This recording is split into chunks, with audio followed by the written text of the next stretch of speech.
네, 원포인트 레슨 지금부터 시작하겠습니다. 오늘 원포인트 레슨은 모종린 교수님의 골목길 잡음론입니다. 그 부제로는 사람과 돈이 모이는 도시는 어떻게 디자인되는가.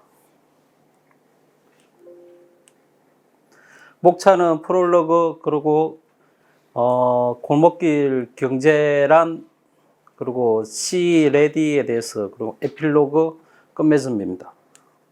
우선 저자 모종린 교수님에 대해서 말씀을 드리겠습니다. 모종린 교수님은 2017년 11월 20일 이 책에 나와 있는 내용 위주로 썼습니다. 연세대학교 국제대학원 교수님이고 코넬대학교 경제학과를 졸업했으며 스탠포드대 경영학 석사, 그리고 텍사스 오스틴대 조교수, 그리고 스탠포드대 후보연구소 연구위원 등등 해서 서울시 미래서울 자문위원장을 하셨고, 저서로는 라이프스타일 도시, 작은 도시, 큰 기업, 이민강국 등의 저서가 있습니다. 우선 이 책에서 여러 파트가 있고, 그 다음에 이 책에서 기본적으로 하는 바는 시, 레디에 대해서 전체적으로 설명을 하면서 구체적으로 어떤 골목에 어떤 내용이 있는지에 대해서 설명을 하고 있습니다. 우선 지금 교수님께서 설명하고자 하는 내용의 가장 기본적인 내용들은 프롤로그에 그 질문을 던지고 있습니다. 그래서 프롤로그에 나오는 장면들을 지금 하나씩 설명을 드리고자 합니다. 첫 번째, 홍대 거리에 대해서 설명이 나옵니다. 홍대 거리는 지금 이 부분이 홍대 거리, 인터넷에서 지금 찾은 사진들입니다. 젊은 사람들이 많죠. 그리고 홍대 상권이 넓어진다는 게 지금 홍대 입구로 해가지고 전체적으로 상권하고 지금 호가에 대해서 인터넷에서 찾은 내용을 올려놨습니다. 두 번째로는 전주 한옥마을입니다. 전주 한옥마을. 전주 한옥마을에 대해서 사진이 있습니다. 지금 한옥이 예전의 한옥하고 조금 다른 개량 한옥인데, 저도 나중에 한옥집을 지어서 살고 싶습니다. 그리고 세 번째로는 부천 감천동 문화마을입니다. 지금 프롤로그에 나온 지역들을 제가 인터넷에서 검색해서 지금 올린 사진들입니다. 지금 감천마을, 부산 감천마을입니다. 네 번째로는 해운대 달맞이 고개입니다. 저는 가보지는 못했습니다. 그리고 대구 김광석 거리, 그리고 홍대 스타트업 밀집 지역에서 홍대 입구역에서 밑에 있는 이쪽 지역이 합정역, 홍합이라 그러죠. 그 스타트업 밀집 지역이 이렇게 있습니다. 그리고 샌프란시스코와 실리콘밸리에 대해서, 이 샌프란시스코 전체 전경 사진이고요. 여기 밑에 지도를 보시면 이 지도에서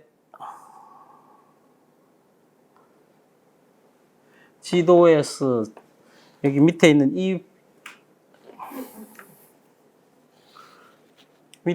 여기 지점이 실리콘밸리입니다. 실리콘밸리고 여기가 샌프란시스코고, 지금 여기 나오는 저기 지역이 이 정도 지역 이렇게 되어 있습니다. 뭐 저기 페이스북에 저커버거가 여기 출퇴근한다고 되어 있는데, 여기 실리콘밸리에서 여기 상당히 먼 거리입니다.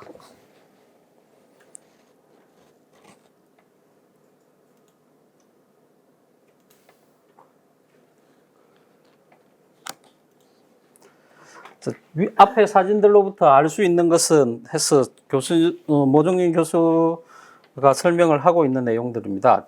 이게 질문인데, 자, 여기서 볼 수 있는 것은 도시가 어떻게 골목도시에서 창조도시로 성장할 수 있는지에 대해서 알 수 있고, 풍요로운 골목이 가득한 도시는 단순히 옛 정취를 느끼며 향수에 적는 치유와 힐링의 의미만 있는 것은 아니다. 다양한 도시 문화를 제공한다는 것은 창조 인재와 그들이 도전하는 창조적인 산업을 유치할 수 있게 하는 힘이 되기도 한다. 그렇다면 우리는 골목길을 어떻게 이해하는가? 여기에서 자본으로 이해를 해야 된다고 했습니다. 그 자본은 골목길은 기억, 추억, 역사, 감성을 기록하고 신뢰, 유대, 연결, 문화를 창조하는 사회 자본이다. 이 자본에 대해서 설명을 해놨는데요. 자본에 인터넷에 보시면 네이버에 자본을 치시면 두산백과 자본이 나옵니다. 첫 번째 자본은 재화와 용량의 생산에 사용되는 자산이라고 되어 있습니다.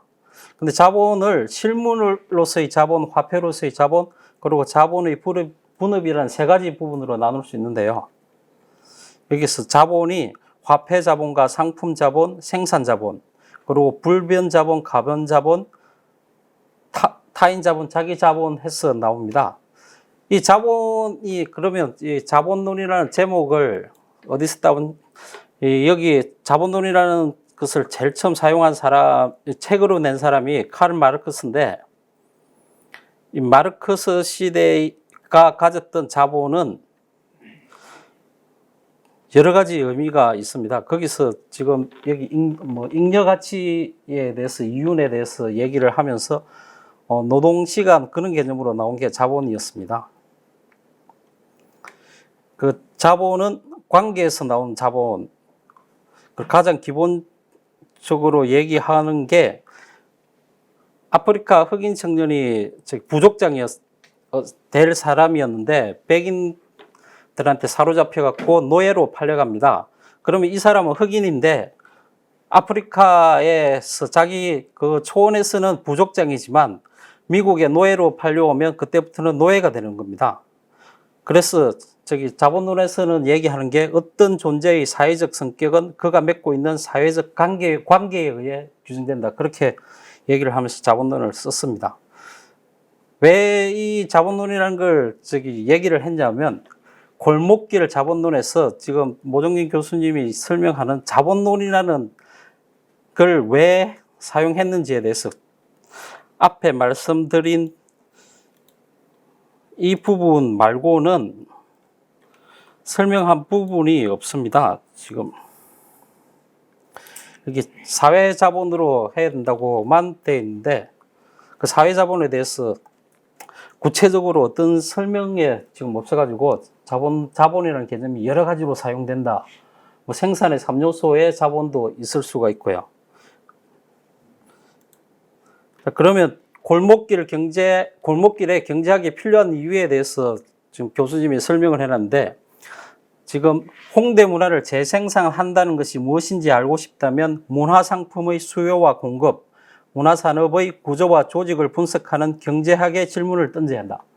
즉 수요와 공급 차원에서 기본적으로 봐야 된다는 겁니다. 그러면서 제이 제콥스가 얘기한 건축학은 공간 디자인을, 문화사회학은 예술가와 문화예술 시설을, 유통경제학은 접근성, 배후 인구, 임대료를 골목 상권의 조건으로 강조를 했다는 겁니다. 그러면서 모종진 교수가 경제학의 힘을 빌려 교육과 훈련, 취업, 창업에 이르는 창조 인재의 골목길 진입 과정을 설명하는 이유는 도시에서 골목길 문화를 생산하는 소상공인, 골목 문화 생태계를 만들어가는 지역 활동가에 대해서 소홀히 여기는 경우가 많기 때문이다. 지금 전체적으로 지금 나오는 얘기가 지금 장인하고 소상공인, 지역 활동가, 뭐 기획자 이 부분이 끝에서도 같이 일목상연하게 나오는 부분입니다. 그럼 골목의 경쟁력이 곧 가게의 경쟁력이다. 가게는 이게 점포를 말합니다. 상점. 골목 상권은 사업자들이 클러스터를 형성하는 하나의 지역 산업, 즉 상인 개개인은 독립적인 사업을 운영하지만 동시에 지역 브랜드를 공유하고 다른 지역과 경쟁하는 지역 산업의 일원이다. 골목 상권 전체의 평판과 정체성은 상권 전체의 경쟁력이 되고 그것은 개별 가게의 경쟁력만큼 중요하다. 이렇게 설명을 하면서 골목 상권의 경쟁력은 C레디도 요약하고 있습니다. C는 컬처, 문화 인프라고, R은 렌트, 임대료이며 E는 엔트리프리니어십으로 기업가 정신, 그리고 A는 액세스, 접근성이며 D는 디자인, 도시 디자인이고 I는 아이덴티티, 정체성에 대해서 설명을 하면서 마지막에 이 부분에 대해서 자세하게 설명을 하고 있습니다. 골목의 성공에 왜 정부가 필요한가? 이 정부 정책에 대해서도 계속적으로 얘기를 하고 있습니다. 정부의 정책이 C-READY, 골목 경쟁력에 대해서 영향을 많이 미친다는 겁니다. 골목길의 자산을 확충하고 임대료를 유지하며 골목 산업 창업을 지원하고 필요 인력을 훈련 및 육성하는 것이다. 그러면서 대중교통의 접근성을 개선하고 문화와 창업 지원 시설을 만드는 등 골목 정체성 골목 문화를 공동체 문화를 만들어가기 위한 공공재에 투자할 수도 있다. 이렇게 설명을 하면서 정부가 필요로 한 부분을 설명을 하고 있습니다. 이 부분이 프롤로그에 다 나오고 있습니다. 그럼 프롤로그에서 장인 공동체를 위한 경제학으로 설명을 하면서 장인 경제에 대해서 얘기하는데 왜 장인 경제 공동체가 중요한지 정체성과 공동체 정신으로 골목 상권의 장기 이익을 추구하는 이해 당사자가 참여하는 장인 공동체야말로 지속 가능한 골목 상권의 모델이 될 것이다. 이렇게 되어 있습니다. 그래서 여기 장인 공동체에는 정부와 건물주, 장인 가게, 그렇게 소비자 등등에 대해서 모두가 참여하는 장인 공동체야말로 골목 상권의 모델이 될 거라고 설명을 하고 있습니다. 그리고 시장의 수요 공급 공공재 조건을 충족하고 다른 상권과 경쟁할 수 있는 상권만이 지속 가능한 골목 문화를 창출하고 생존할 수 있다고 되어 있습니다. 여기서 경제학에서 가장 기본적으로 하는 시장이라는 개념이고 그 시장의 가장 기본적인 수요와 공급에 대해서 설명을 하고 있습니다. 그리고 경제학에서 가장 중요한 것 중에 또 하나는 공공재, 정부의 시장 개입은 항상 있어왔고 필요로 하다는 거고 지금 코로나19 사태로 알 수 있다시피 전 세계적으로 지금 중국이라는 거대한 공급자가 지금 2월달, 1월달, 2월달 생산을 거의 못하고 있어. 공급 자체가 지금 안 되고 있는 상황이고 유럽과 그다음에 미국이라는 거대한 소비 국가가 소비를 할 수 없다는 것은 지금 시장 자체가 엄청나게 지금 줄어들었다는 양 자체가 줄었어. 그러면 그 양이 줄어들면 기업에서는 당연히 그 임금 노동자들, 근로자들을 뭐 휴가나 아니면 뭐 해고나 이렇게 할 수밖에 없을 거고요. 그러면서 시장 충격이 올 수 있다는 건데 마찬가지로 골목에서도 수요와 공급이라는 관점에서 봐야 된다는 것입니다. 그럼 어떻게 해야 되는가? 여기서 질문을 던집니다. 정부는 기본적인 환경을 조성을 지원하고 지역사회는 인재와 자원을 연결해 매력적인 골목 문화를 만들어 가야 된다. 그리고 각 지역 고유의 문화를 여기서 문화, C-READY에서 가장 중요한 게 문화가 준비되어 있다는 것을 말하기 위해서 C-READY라고 얘기하고 있습니다. 문화를 기반으로 다양하고 특색 있는 문화 기획, 사회적 기업, 골목 비즈니스 모델을 개척하는 소상공인과 지역 활동가야말로 우리의 골목길과 도시의 미래일지도 모른다. 그래서 지금 아직 구체적으로 지금 방향이나 그 이론이 정립되어 있지 않기 때문에 지금 계속 모른다, 일 것이다 이렇게 설명을 하고 있습니다. 골목 경제, 골목길 자본론에서 지금 얘기하는 골목 경제는 골목으로 상징되는 지역 단위의 공간에서 이루어지는 재화와 서비스의 생산, 교환, 분배 및 소비와 관련된 모든 인간 활동이라고 되어 있습니다. 경제에서 가장 경제학에서 얘기하는 지금 시장이 지역 단위로 공간에서 이루어지는 재화와 서비스의 생산, 교환, 분배 및 소비와 관련된 모든 인간 활동.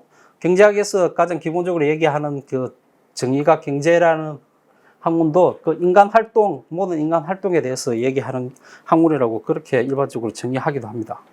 지금 이 용어는 골목 경제라는 용어는 아직 학문적 용어가 아니고 지금 언론 등에서 사용하는 신조어입니다.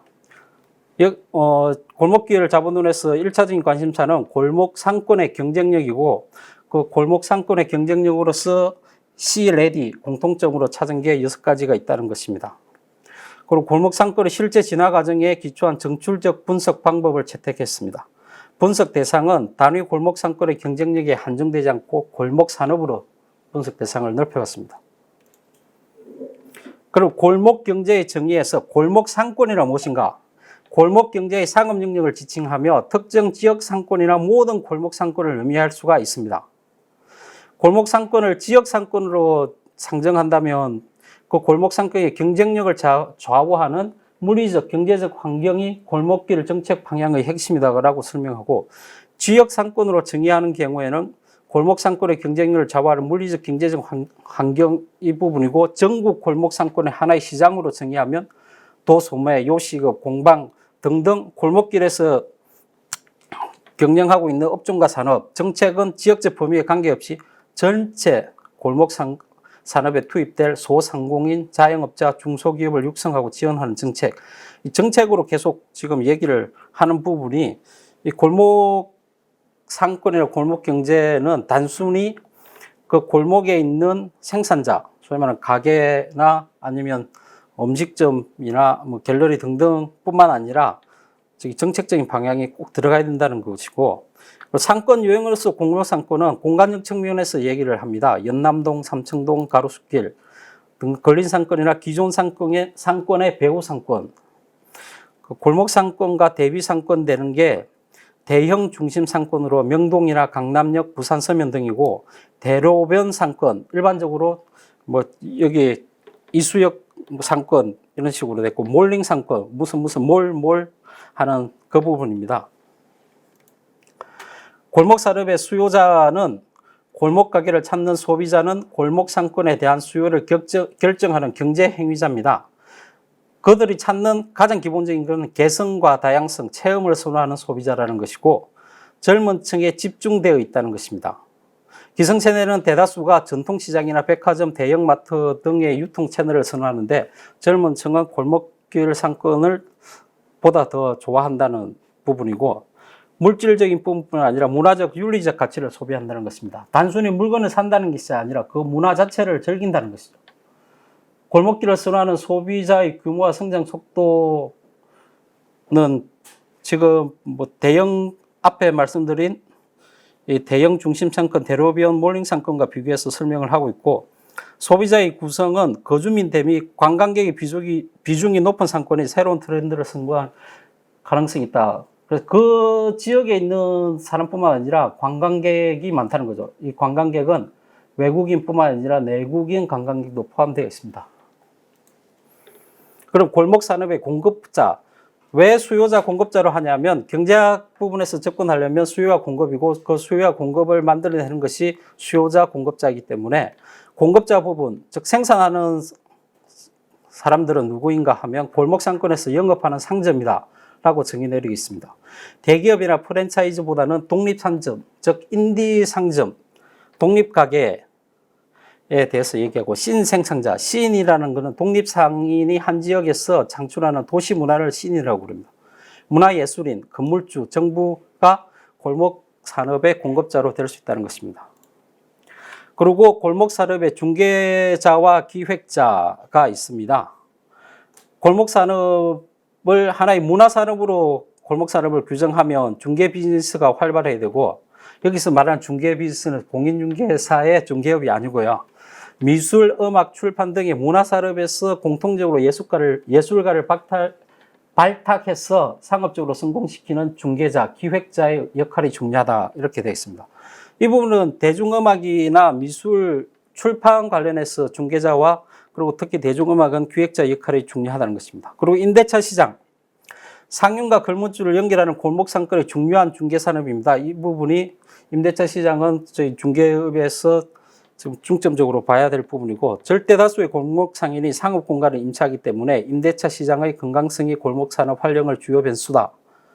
그리고 골목길 기획자는 이 부분은 지금 보면 이지스 자산운용이 소유 상가의 유망한 셰프를 영입해서 자산 가치를 높이는 사업에 진출하고, 일부는 부동산에 투자하지 않고 가게 창업을 통해 권리금을 높이는 수익 모델을 선택한다고 이렇게 되어 있습니다. 그 골목길을 하나의 단위 상권으로 몰을 만들듯이 골목길을 전체적으로 기획하는 것이죠.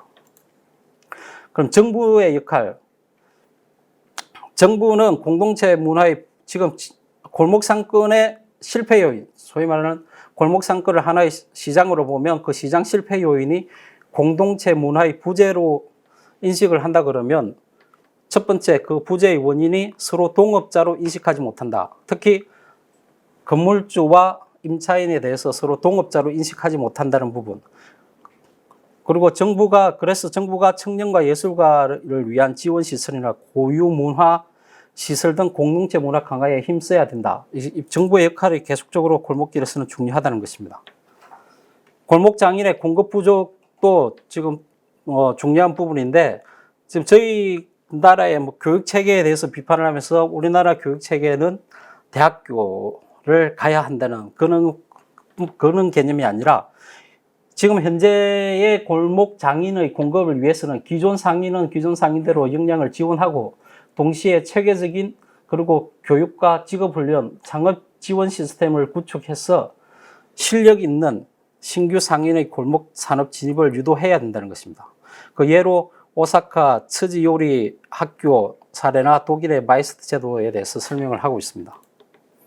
그럼 골목길 경제학은 국내외 사료와 자료를 토대로 골목길 상권의 역학에 대한 이론과 가설을 설정하고 검증하며 골목 산업 육성 방안을 구체함으로써 새로운 학문 분야로 발전할 것이다 라고 골목길 경제학에 대해서 설명을 하고 있습니다. 본문은 요약을 하면 이 본문 목차 순서입니다. 왜 골목길에 다시 사람이 모이는가? 두 번째 장은 사랑받는 도시에 없어서는 안 될 것은 무엇인가? 세 번째 장은 골목 상권 경쟁력 확보를 위한 물리적 조건, 도시 디자인 개념하고 액세스, 접근성 개념이 있고, 골목을 골목답게 만드는 정체성과 문화, 아까 앞에서 말한 C와 I입니다. 컬처하고 아이덴티티, 장인 정신과 기업가 정신, 이 기업가 정신 부분이 앞에서 말한 E, 그리고 젠트리피케이션의 신화와 대안에 대해서 설명을 하고요. 이게 렌트, 임대료 부분인데, 그리고 더 나은 미래를 위한 골목길 정책 부분으로 설명을 하고 있습니다. 본문 내용에서 첫 번째 장, 왜 골목길에 사람이 다시 모이는가? 우리가 좋아하는 골목길은 우리를 이끄는 매력적인 가게만 있다면 50m의 짧은 길이라도 우리의 관심과 시간을 독점할 수 있다. 즉, 매력적인 가게가 우리가 골목길을 좋아하는 이유라는 거죠. 50m의 짧은 길이라도 우리의 관심과 시간을 독점할 수 있다. 그리고 자유주의자의 골목길 사랑 방식. 여러 가지, 8가지에 대해서 설명을 하고 있습니다. 요약하면 골목길의 변화를 그대로 인정하고 받아들이는 것입니다. 예전에 갔는데 그 가게를 가기 위해서 이번에 가니까 그 가게가 없었다. 그래도 그런 변화를 받아들여야 한다는 것입니다. 골목길에 왜 경제학인가? 앞서 말한 부분입니다. 고품질의 공급자 부족 등 공급 수요 측면에서 살펴야 된다는 것이고, 골목길 경제학은 무엇을 질문해야 하나? 즉 경쟁력에 대해서 설명을 하고 있습니다. 그리고 골목길 상권과 비교해서 몰 상권, 대로변 상권, 중심 상권에 대해서 설명을 하고 있고, 최근 유동인구 KB 조사의 바탕으로 유동인구 1인당 매출액을 비교했을 때 중심 상권에는 뒤지지만 대로변 상권, 몰링 상권보다는 우세하다고 되어 있습니다. 그런데 여기서 아쉬운 점이 인터넷 쇼핑하고 비교가 적다는 것입니다.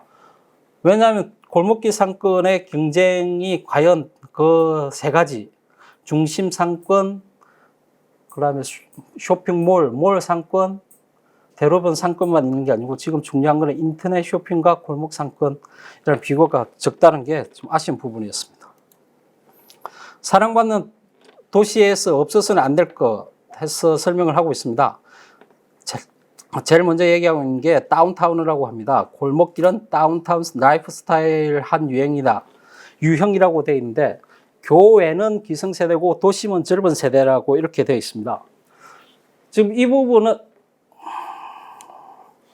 이 부분에서 교외 기성세대와 도심이 젊은 세대라고 했는데, 교외는 지금 우리나라 서울도 서울이지만 지금 미국적인 뉴욕이나 미국에 있는 중소도시에서 교외로 중산층이 나가면서 교통망이 발달되면서 그 스프롤 현상으로 해서 나간 그런 개념의 기성세대라 그러면, 도심은 젊은 세대고, 그 도심이 젊은 세대라고 설명을 하면서 얘기 나온 게, 젊은 세대는 아버지 세대를 따라가지 않는다라고 설명을 했는데, 제가 볼 때는 젊은 세대는 돈이 없어서 그런 것 같습니다. 자동차를 운영할 수도 없고, 그래서 직주 근접하는 데를 오히려 더 찾는 거 아닌가. 자전거를 타든 걸어가든 아니면 교통수단으로 짧게 이동할 수 있는 부분. 그래서 이 부분은 좀 더 구체적으로 연구가 돼야 될 것 같습니다. 산업 부분에서는 관광, 음악, 연예, 문화예술, 디자인, 출판 등등 복합 산업단지. 이게 지금 홍대 거리에 대해서는 자세히 설명이 되어 있습니다. 그리고 뉴욕타임즈가 부산을 추천한 이유. 앞부분이 부산에 대해서 설명을 하면서 부산 전체적으로 도시는 어떻다고 설명을 했는데 뉴욕타임즈는 부산을 전체적으로 좋다는 게 아니고 영화와 디자인을 추천을 하면서 좋다고 그랬습니다. 이 말씀을 드리는 뉴욕타임즈가 2017년도에 부산을 추천했는데 이때 영화 촬영이 있었거든요. 블랙팬서라고 부산 광안대교에 대해서 그 장면이 있는데 아마 그때 제가 생각할 때는 그 부분이 작용하지 않았나 생각이 많이 들고 있습니다. 아무튼 2010년 이후 뉴욕타임즈 올해 방문해야 할 도시로 추천한 한국 도시는 서울, 평창, 부산뿐이다 라고 되어 있는데 계속적으로 저기 나오는 부분이 이 뉴욕과 서울로만 비교를 하는 부분이 좀 많고 그리고 여기 뉴욕타임즈가 추천한 도시가 아니고요. 뉴욕타임즈가 추천한 52개 갈만한 곳이라고 되어 있습니다. 시티가 아니라 플레이스라고 영어로 되어 있습니다. 그래서 도시라고 너무 끌어붙인 것 같습니다. 자동차를 포기한 일본 소도시 도야마시. 도야마시가 왜 자동차를 포기했는지에 대해서 설명을 하고 있는데 지금 한참 대두되고 있는 컴팩트 시티에 대해서 설명을 하고 있습니다. 서울이 컴팩트 시티를 해야 할지 제가 볼 때는 오히려 우리나라의 지방 중소도시들이 컴팩트 시티를 해야 되지 않을까 싶은데요. 이 부분은 정책적으로 많은 연구가 필요를 하다고 생각을 합니다.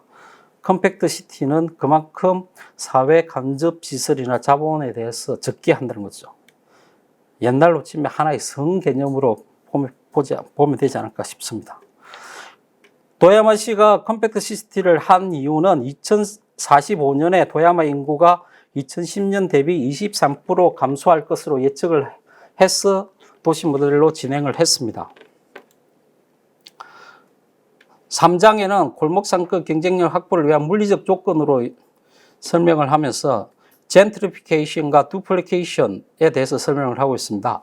젠트리피케이션은 많이 들어보셔서 아실 건데 두플리케이션은 거의 안 들어보셨을 겁니다. 두플리케이션은 도시 복제화, 획일적인 도시 모델을 강요하는 도시 두플리케이션이라고 지금으로 치면 재개발해서 무슨 단지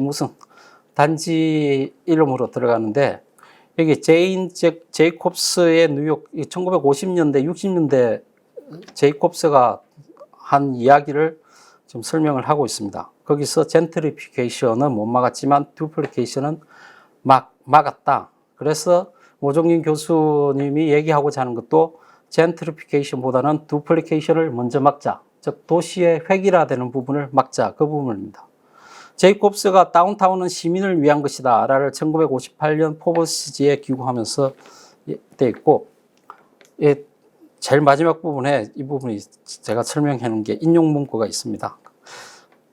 자, 다시 동네 상가로 돌아간 골목길을 해서 한참 뜨다가 몰락한 골목에 대해서 얘기하면서 이대후문 이야기를 하고 있습니다.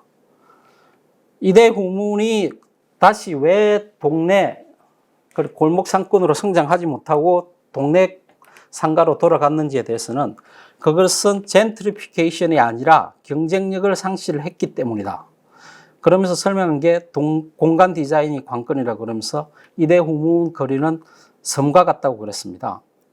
연세 세브란스 병원 앞에 아파트 등등 설명을 하면서 그렇게 얘기를 했고 골목 상권의 경쟁력 확보를 위해서 스타벅스 임팩트라고 그래서 거점 상점의 유치로 빠른 골목 상권 조성이 가능하다는 사례를 들었습니다. 그리고 길은 길로 평가받아야 한다.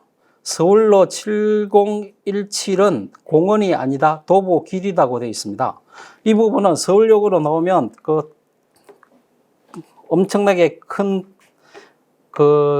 거리를 자동차나 이 부분으로는 저기 남대문으로 이렇게 넘어갔는데 지금은 걸어서 갈 수 있다는 것입니다. 그래서 길은 길로 평가받아야 한다. 서울시 미래자문하면서 그래서 이렇게 했는지는 정확하게 모르겠습니다. 정부의 정책에 대해서 좀 확실하게 비판이 없는 부분이 없지 않은 그런 부분이 있는 것 같아 보입니다. 젠트리피케이션 없는 완벽한 골목 상권 하면서 일본의 기치조지라는 모든 것이 다 가능한 곳이라고 설명을 했습니다. 여기는 안정된 부동산 시장과 공동체 정신으로 유지하는 다양하고도 개성 있는 상권이 자리하고 있다. 이 기치조지에서 중요한 게 젠트리피케이션이 없다고 그랬는데 일본은 1991년 이후로 부동산 가격이 아무리 해도 오르지를 못하고 있는 상황이었습니다. 그래서 젠트리피케이션을 기치조지라고 설명을 하는 것은 일본 부동산 시장하고 연관관계가 있어가지고 이 부분은 좀 더 연구가 필요하다고 보입니다. 골목길을 복원하는 상하이, 신티엔티라고 그럽니다. 중국말로 신천지인데 1990년도 후반에 홍콩 루이안 그룹이 3천억을 투입해서 투자 개조한 것입니다. 밖으로는 그 스쿠먼이라 그래서 옛날 중국의 조개 지역 영화나 상하이 타는 이런 데 보면 가끔씩 보셨을 겁니다. 중국 영화. 그리고 대한민국 그 상해 임시정부가 있던 그쪽 골목 그런 부분인데 그 부분을 밖에는 그대로 두고 안에는 화찬란하게 이게 중국 사람들의 건축을 하는 방식입니다. 밖에는 흐름해 보이는데 안에는 황금 송아리를 방마다 놓고 저기 집안에는 거실에는 샹들리제를 놓고 이렇게 하고 있는 게 중국 사람들의 문화 습관이고 왜냐하면 이게 중국은 공산주의사이기 때문에 밖으로 너무 드러내 건축을 보이면 부동산은 그 때문에 해도 2007년 전에는 부동산은 물권법이라는 개념이 없었습니다. 그 후진타오 총리가 있으면서 물권법 개념으로 들어가면서 중국에도 지금 물권, 즉 사유재산, 토지는 국가 소유지만 건물에 대해서는 사유재산 제도가 나왔습니다. 그래서 신티엔티 같은 경우에는 여기는 엄청나게 호화찬란한 거리고 비싼 거리입니다. 그리고 역사가 작품이 되는 도시 에든버러. 그래서 에든버러를 설명했는데 제가 볼 때는 한국의 경주도 만만치 않게 역사가 작품이 되는 도시가 아닐까 생각을 합니다. 4장에는 골목을 골목답게 만드는 정체성과 문화, 컬처하고 아이덴티티에 대해서 설명을 하고 있습니다.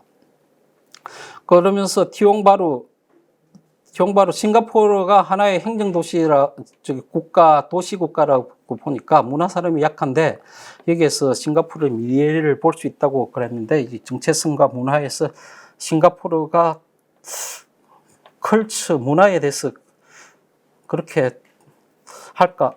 아무튼 싱가포르를 설명을 하고 있고 티옹바루에 대해서 설명을 하고 있고 정체성과 문화에 대해서 예를 든 곳이 죽도 해변 즉 서핑마을에 대해서 설명을 하고 있습니다. 그리고 히피들이 성공한 골목길로 노스부클리 골목길, 고메게토 그리고 고급화된 히피 문화에 대해서 설명을 하고 한국은 대항문화 전통을 기반으로 새로운 도시 문화와 산업을 개척하는 미국과 경쟁할 수 있을까? 경쟁을 하기 위해서는 탈물질주의 가치를 적극적으로 수용해야 경쟁이 가능하다고 되어 있습니다. 성수동, 이다나, 이재용의 또 하나의 실험, 소풍, 소카, 소설벤츠, 그리고 그 다움, 제주도의 다움, 그렇게 설명을 하고 있고, 작가의 도시 브루클린, 작가와 책을 좋아하는 사람들이 모여 사는 공동체 구축이 필요하다. 뉴욕 골목 상권의 미래, 최고의 골목 상권은 뉴욕에 있다. 온라인 쇼핑몰과 대형 유통기업이 경쟁해야 하는 것. 기계가 제공할 수 없는 소비자의 감성적 니즈를 충족하는 하이터치 서비스로 대응할 수밖에 없다. 정체성을 강화하는 공공재 투자가 시급하다. 이렇게 되어 있습니다. 근데 어떤 문화가 정확해야 될지, 대한민국 내에서는 어떻게 해야 될지에 대해서 탈물질주의 가치를 적극적으로 수용해야 경쟁이 가능하다고 되어 있는데 설명하는 부분이나 여기 얘기하는데 여기서 나오는 중에 하나가 대한민국의 모든 사람이 선호하는 뉴욕이라고 그렇게 씁니다. 저는 별로 선호하지 않는데 교수님이 미국에만 살다 보니까 미국 문화를 너무 선호하는 부분이 좀 전체적으로 한국 도시에 대해서 좀 더 자세히 설명을 했으면. 자, 장인 정신과 기업가 정신에 대해서 설명을 하면서 이 장인 정신과 기업가 정신 제일 중요한 부분 중에 하나가, 그리고 C레디라고 기존의 골목 상권이나 골목 경제학, 골목에 대해서 설명을 하면서 없던 부분이 지금 장인 정신과 기업가 정신 이 부분입니다.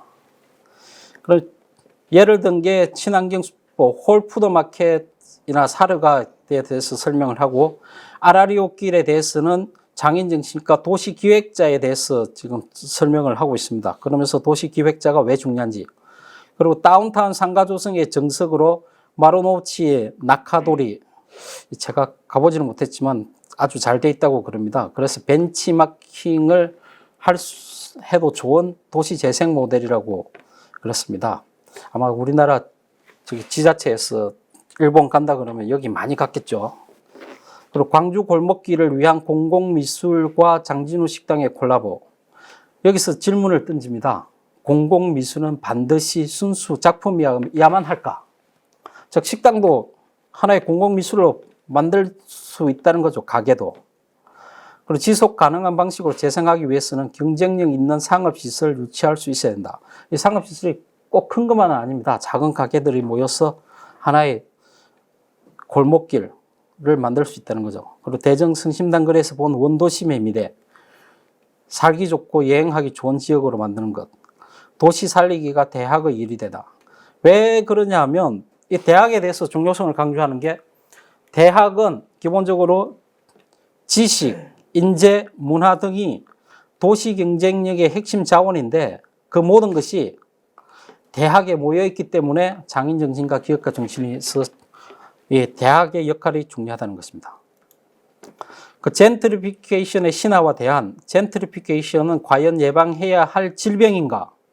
지금 우리나라 사람들은 젠트리피케이션을 너무나 극단적으로 거부하는 반응이 심하다, 이렇게 얘기를 하고 있습니다.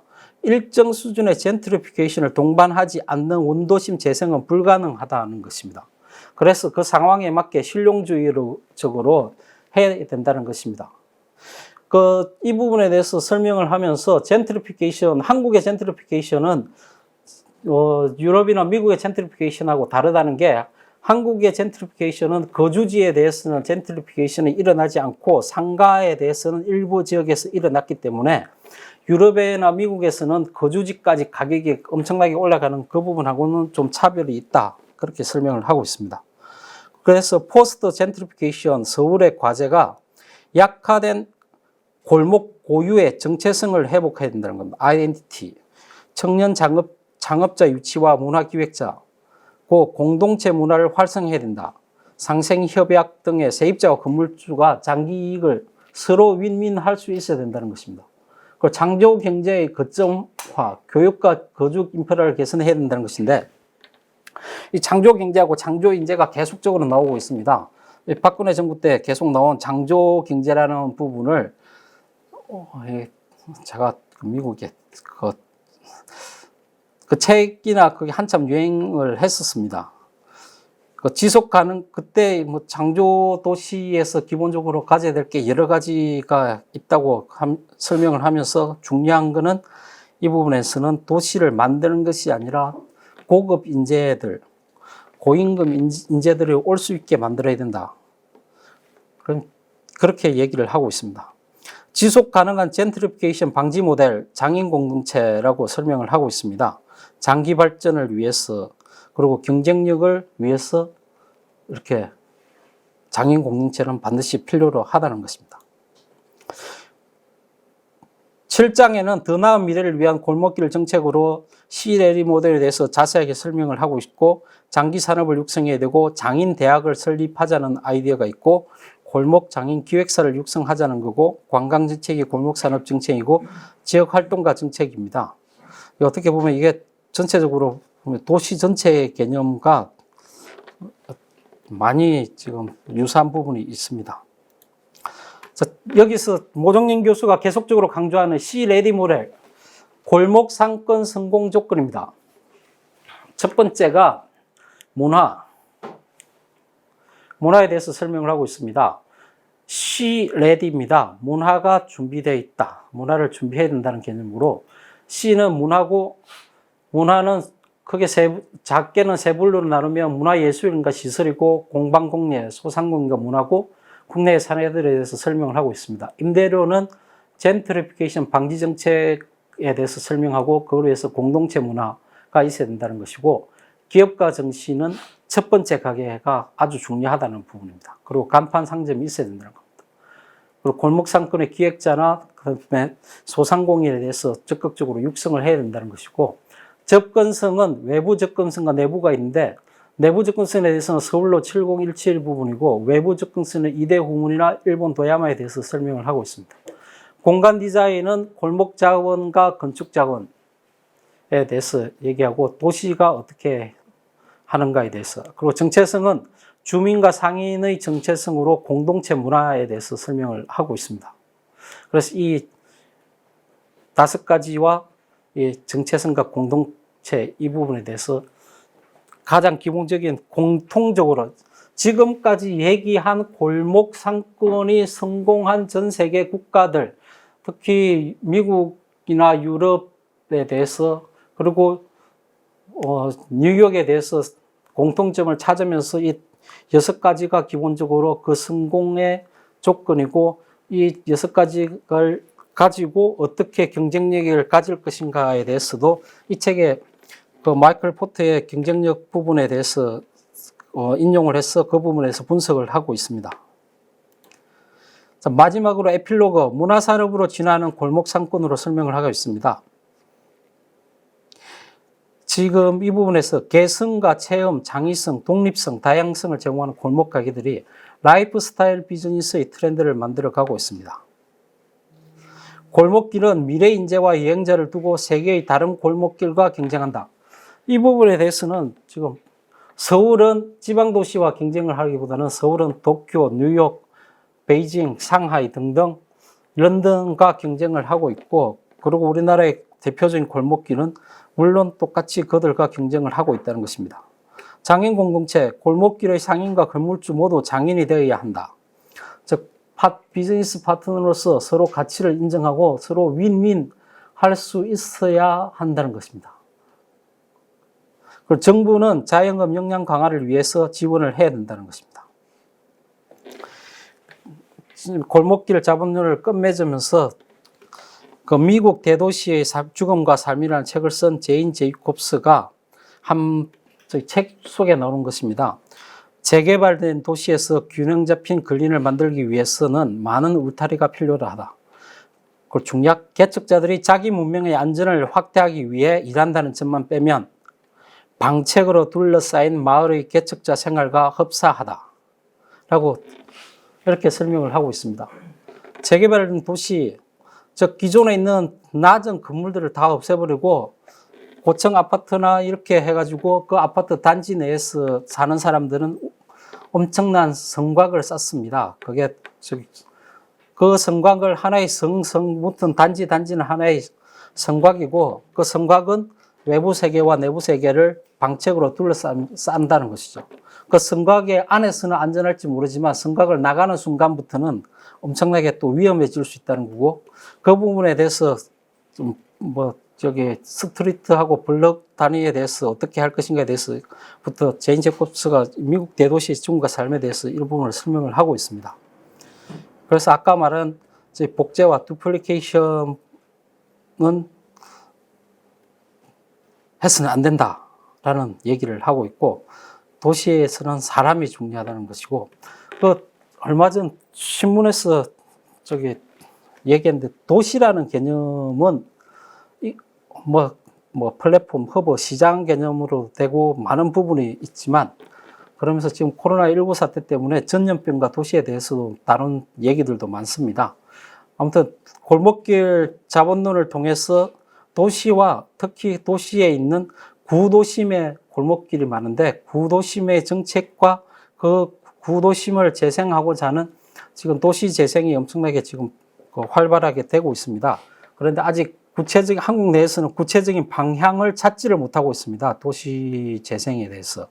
그래서 단순히 뭐 벽화 마을 이렇게 해가지고 하고 있는데 보다 좀 균형 잡힌 이 재개발이 아니라 균형 잡힌 하나의 도시, 사람이 생존하고 서로 이웃이 될 수 있는 그런 도시를 그걸 만들기 위해서는 어떻게 해야 될지에 대해서도 곰곰이 생각해 볼 수 있는 계기였습니다. 네, 이상 마치겠습니다. 감사합니다.